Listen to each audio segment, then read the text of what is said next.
An emergency landing had become a disaster. Emergency phone lines were flooded with calls. Yeah, I just seen a plane go down in Park Fletcher. Small plane has hit the main branch, and there is a fire. Ramada Inn at the airport, get as many police as you can. The whole hotel has just blown up. What happened out there? It blew up. It's an explosion. The whole Ramada Inn at the airport. A disabled Air Force jet trying to make an emergency landing overshot the runway in fog and clipped the roof of a bank branch. The jet then slammed into the second floor of the airport Ramada right above the lobby.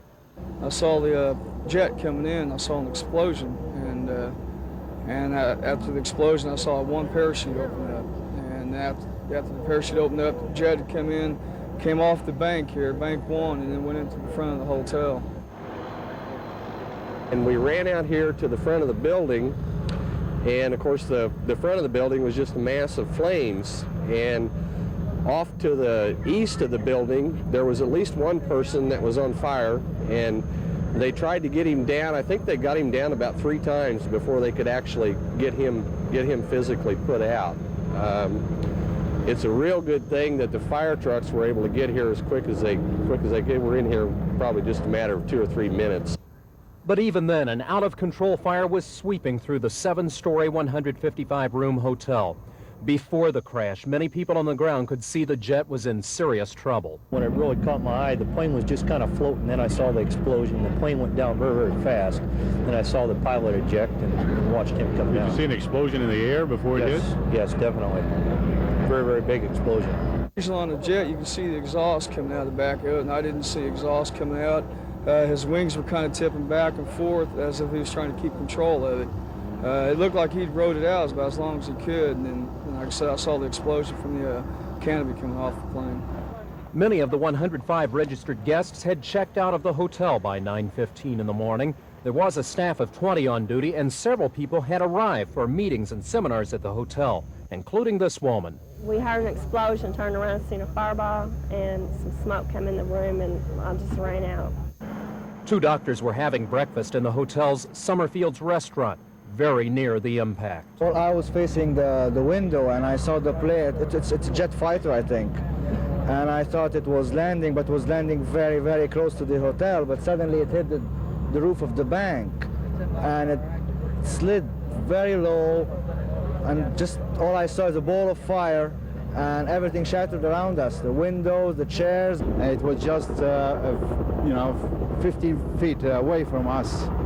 We saw a big ball of fire, and everything was shattering around. We dug under the table, and I grabbed my briefcase and ran out of the back door of the hotel. A hotel guest from Montreal was talking on the phone when the jet slammed right below his 3rd-floor room. There was an almighty crash, which I thought the elevator, it sounded like the elevator collapsed. I thought that's what my initial thought was. And then I turned around, and coming through the door was smoke. So I opened the door, and it completely covered, the hallway was covered in smoke. There was people running around panicking. There was another big explosion, and that's when I just headed for the exit. There was somebody trying to direct us, and she was pretty good. But we got to one exit, and it was on fire. And we're on the 3rd floor, and it was filled with smoke. So we just rushed, everybody just rushed for the other side of the building. He feared for the lives of 3 people in the room next door he had just talked to in the hallway. No, I knew there was some people in the room next to me, and I didn't see them get out, and they were virtually above it too. Room checks found no evidence of bodies. All 9 known fatalities were found in the lobby or nearby meeting rooms. Bodies were taken to an area of the parking lot away from horrified relatives arriving to learn the fate of loved ones. Several people were injured, including the pilot, Major Bruce Teagarden of Las Vegas. The 35-year-old pilot with 2,000 flying hours under his belt is in good condition at the Fort Benjamin Harrison Hospital. He ejected to safety when impact was imminent. A somber and concerned Mayor Hudna surveyed the scene and concluded it was the city's worst disaster in 24 years. Well, I think this is probably the worst thing to hit the city since the Coliseum disaster in 1963 in terms of multiple casualties, multiple fatalities. It's obviously a disaster of significant proportions. The mayor tried to offer words of encouragement to relatives who heard about the disaster and arrived at the scene. In a neighboring building, they were told what little authorities knew. then taken to the nearby Adams Mark Hotel to await further word. Friends and relatives were shocked and confused. A hotel switchboard operator had called his parents right after the crash. Around, I'd say 9:40, my son called, and he said, "Mom," he said, "I'm okay." I said, "Are you hurt?" He said, "No, Mom, I'm not hurt." I said, "Okay, we'll be there in a minute." And he said, "Okay," in the phone. I don't know if it went dead, hung up, or what, because I was upset, and so was he. So you're waiting now, not knowing. We cannot find out information. We still don't know the fate of 21-year-old Christopher Evans tonight. This woman has two daughters who work at the Ramada. She arrived fearing the worst to find one had the day off. The other was inside, but escaped. I just knowed she, was going to be dead, but I thank God she ain't. The A-7 fighter bomber has been a workhorse of the military. It was used extensively during the Vietnam War. Its strength is its maneuverability. It can skim the terrain, pop into a combat zone, knock out the source of enemy ground fire, and be on its way. It does not fly the speed of sound. It has only one engine. Some pilots who have flown the A-7 say its single engine and relatively short wingspan call for good piloting when everything's running right. And one veteran A-7 jock says without power, it has the aerodynamics of a rock. Without power today, Major Bruce Teagarden popped out of a thin cloud cover. He was over the airport, but said he was too high to land. He was heading out to the northeast, began a turn to approach another runway, but by that time, he was too low and too slow. From the point he ejected and landed at in Park Fletcher, he was only about 1 street or 2 streets over from where the impact was, which means he had to be into his turn and ejected very low. The information I have that he said to the tower was, "I'm looking for an open field, I got to get out." The pilot's attempt at landing in Indianapolis can be viewed in a number of ways. He was over 40 miles from Terre Haute, a less populated area, but he was only 15 miles from Indianapolis, more reachable at 31,000 feet. The aircraft hit a packed hotel, but his attempt to glide his plane to safety, not bailing out until the last moment, is considered incredible by other military pilots. One veteran says the smart pilot would have bailed out at 10,000 feet in an uncontrolled situation. Teagarden bailed out at 800 feet. The results of an investigation into the pilot's actions may not be known for quite a while, but there is a rule in flying, and it holds true whether it is military or civilian. The ultimate responsibility for the aircraft rests with the pilot in command. We still do not have a list, and as soon as that list is made available, I believe we do have your name and number, and we will certainly try to get in touch with you. The phone lines have been ringing off the hook since the plane went down. American Red Cross volunteers, supporting groups and staff were on the front lines today, from the accident scene helping emergency crews to the amateur radio operators who were in place and working a half hour after the crash, and to the phone operators that offered as much information and comfort as possible. The biggest problem as far as an intake worker is the frustration of not having the knowledge to give them, be able to relieve their minds immediately. You're too busy to feel the emotional impact during the time that we're taking the inquiries. Generally, any emotion will come later. But Davis concedes it's hard not to feel the pain of the worried families that cannot locate a loved one. These volunteers here had perhaps the hardest job of all. They had to comfort the families asked to wait at the Adams Mark Hotel to possibly identify one of their loved ones as one of the 9 who died in the accident. KC9OG, WA9LGQ. But in whatever capacity, dozens of the volunteers today reacted to the need to help with untiring enthusiasm. Roger, we'll be expecting your return here to the chapter. KC9OG, WA9LGQ, Red Cross chapter. There will be a skeletal crew of volunteers on hand all night to help where they can. And tomorrow, many of the volunteers, very tired, will return to work in the morning to help ease the pain of this air disaster. Barbara Lewis, Channel 6 News. The fire is out and the victims removed, but for firefighters, it isn't over.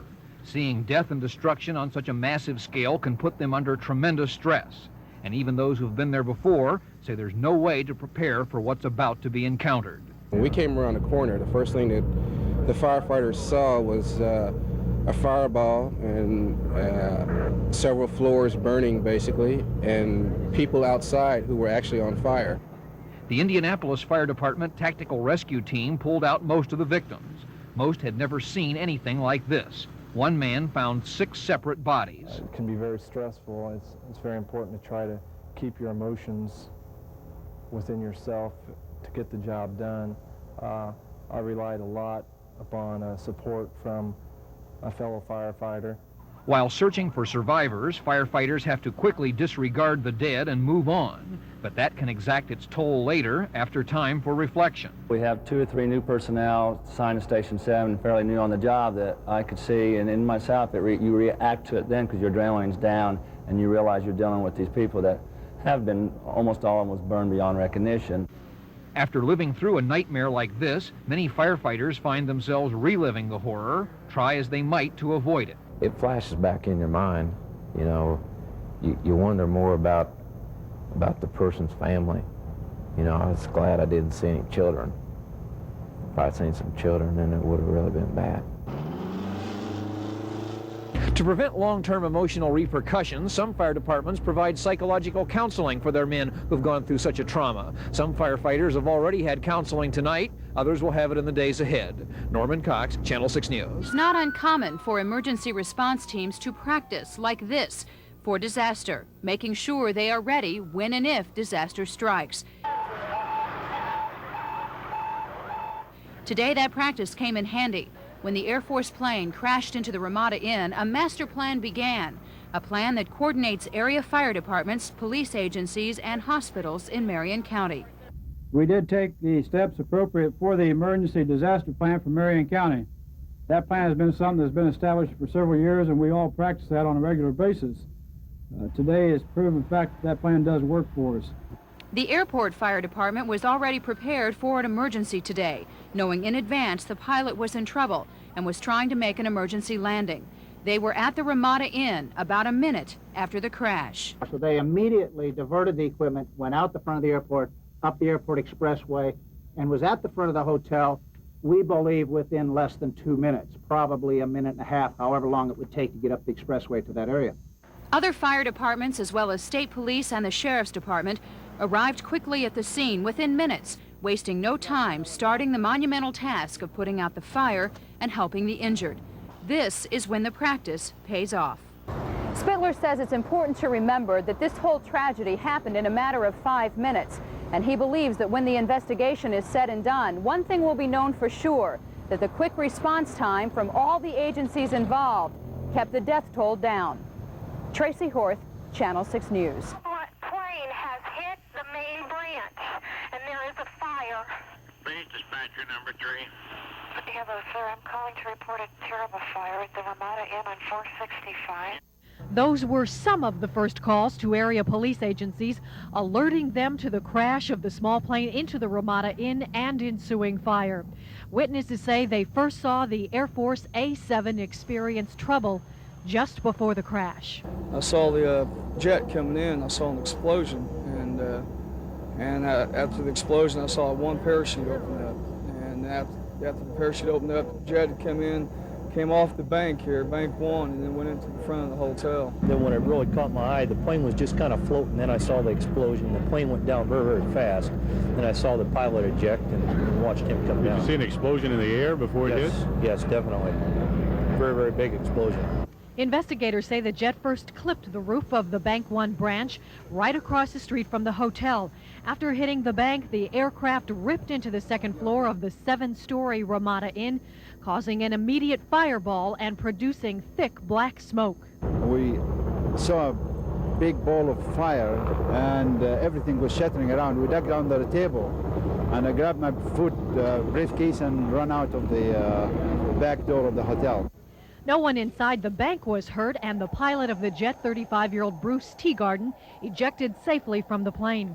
He is in good condition at the Fort Benjamin Harrison Hospital. He had 44 miles to go to Terre Haute without any thrust, any power. Or he had 15 miles to make it to Indianapolis. And if I were in his shoes, I would have done the same thing and tried to bring the airplane down safely.